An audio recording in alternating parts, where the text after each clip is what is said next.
Pozdravljeni! V tem posnetku si bomo pogledali drugi Gaussov zakon v potrošnji. Drugi Gaussov zakon v potrošnji je definiran sledeče.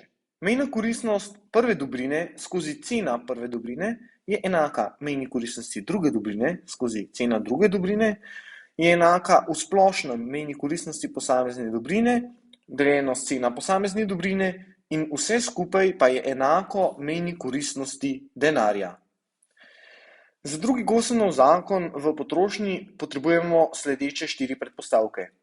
Podano mejno koristnost oziroma krivuljo povpraševanja, da se dohodek potrošnika v celoti porabi, da so dane cene vseh dobrin, da se mejna koristnost denarja ne spreminja in pa da imamo racionalnega potrošnika. Tak racionalni potrošnik se odloča po načelu mejna koristnost posamezne dobrine skozi cena posamezne dobrine je enaka mejni koristnosti denarja. S tem želi doseči svojo najvišjo skupno koristnost in pri tem doseže, da je vsaka dodana koristnost enaka za vse dobrine. Grafični prikaz je sledeč.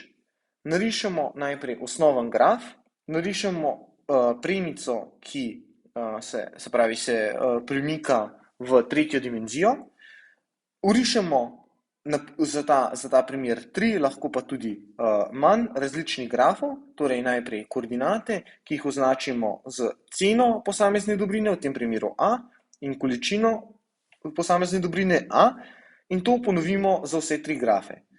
Nato vrišemo krivulje povpraševanja. Te krivulje povpraševanja so definirane z mejno koristnostjo za posamezno dobrino. Marginal utility je enako mejna koristnost. V začetku imamo torej 3 grafe z podanimi krivuljami za povpraševanje. Nato pa pogledamo. V ravnotežju vemo, da velja pogoj. Mejna koristnost za A skozi cena A je enaka mejni koristnosti skozi ceni za vsako posamezno dobrino, kar je enako mejni koristnosti denarja.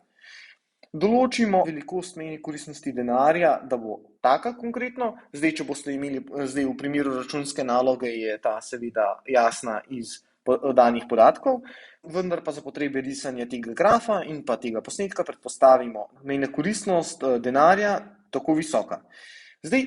To višino si je najlažje označiti na primer na svinčniku in jo nato prenesti na graf.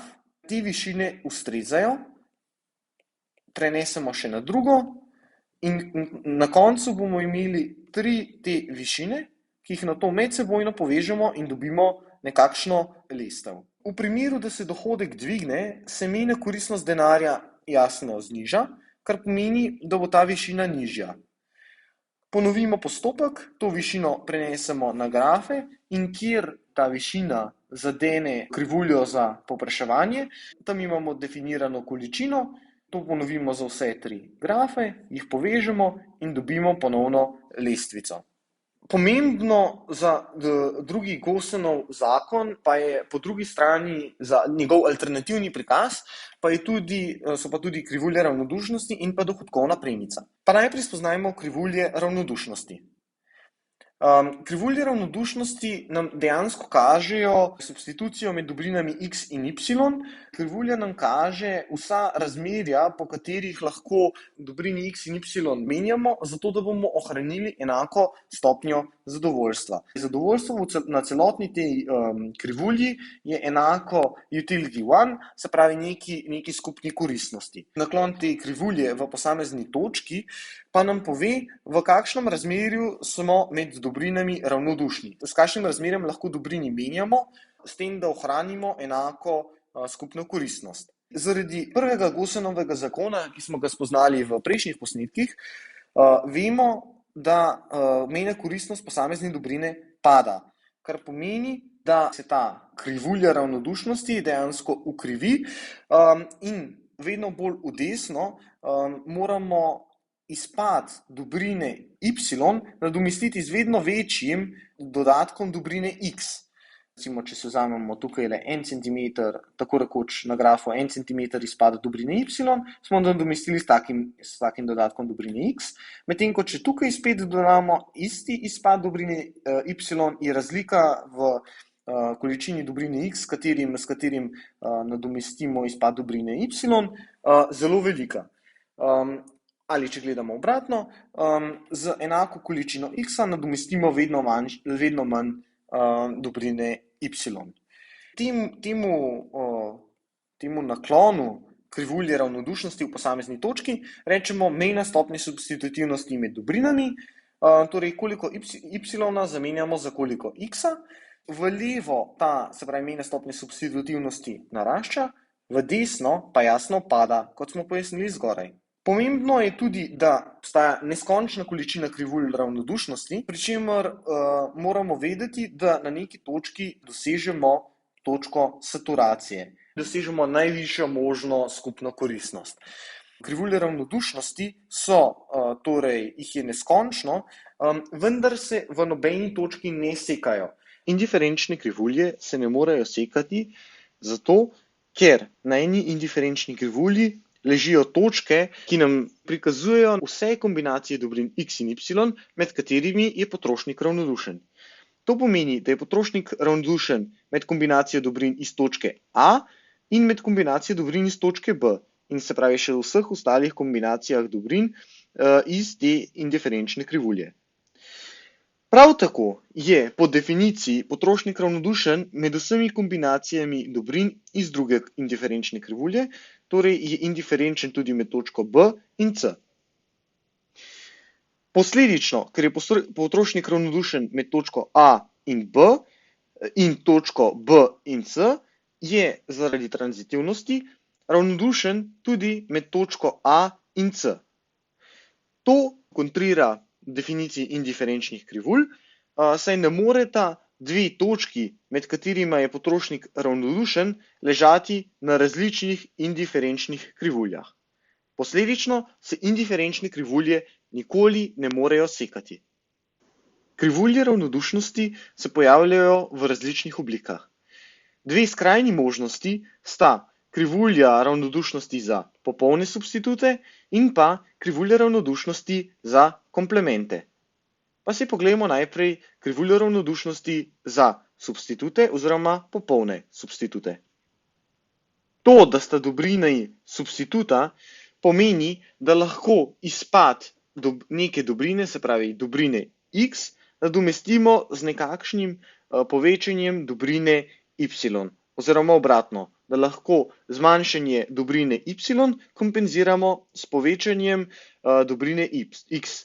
Torej, tukaj govorimo dejansko o povečanju in zmanjšanju količin dobrine x in y. Vkolikor sta dobrini substituta, je krivulja ravnodušnosti, se pravi iz osnovne ukrivljenosti, vedno bolj ravna. Torej, tukaj prikazujemo dve dobrini, ki sta dejansko zelo dobra substituta. Popolna substituta pa imata krivuljo ravnodušnosti v obliki linearne premice. To pomeni, da izpad ene dobrine, se pravi zmanjšanje količine dobrine y, nadomestimo z vedno enakim povečanjem količine x.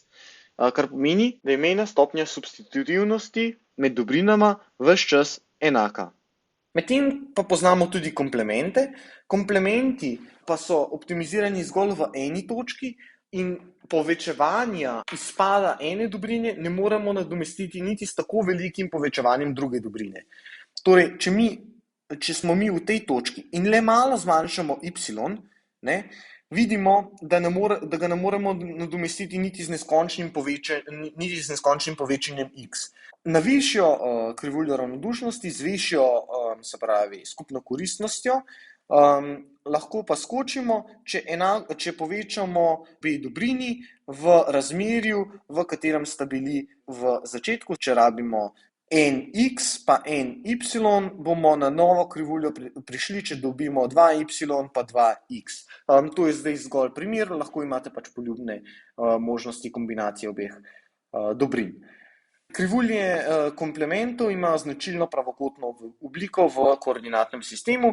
Primer komplementa bi bila na primer korenit in kepica sladoleda. Zaužijemo jo lahko skupaj, saj kepica sladoleda brez korenita ne da pač praktično nobenega zadovoljstva. Po drugi strani pa nam sam korenit tudi ne da nobenega zadovoljstva. Še boljši primer pa bi bil na primer bencin in avto. Rabimo en avto in pa določeno količino bencina, da prevozimo določeno razdaljo. Naprimer, da se pripeljemo iz Ljubljane na Primorsko. Zdaj, če bomo imeli več bencina, nam bo pač ta ostal v tanku in ne bomo imeli večjega zadovoljstva.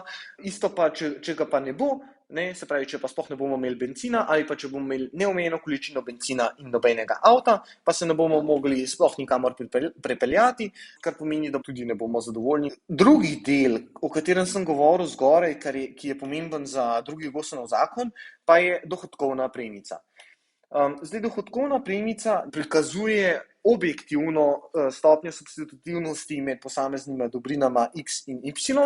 Objektivna zato, ker je določena na trgu s tržnimi cenami. Dohodkovna premica je določena v dveh točkah, v točki, kjer določimo največjo vrednost y in po točki, kjer določimo največjo vrednost x. Ti dve točki v bistvu določimo na način, da dohodek delimo s ceno posamezne dobrine in tako določimo največjo količino posamezne dobrine, ki si jo lahko privoščimo. Nato pa samo te dve točki povežemo z linearno premico. Vkolikor želite, pa lahko za posamezno točko pač seveda preverite po enačbi, se pravi dohodek je enak cena x krat količina x plus cena y krat količina y, katerakoli točka na tej premici ustreza temu pogoju in v katerikoli točki na tej premici porabimo celoten dohodek.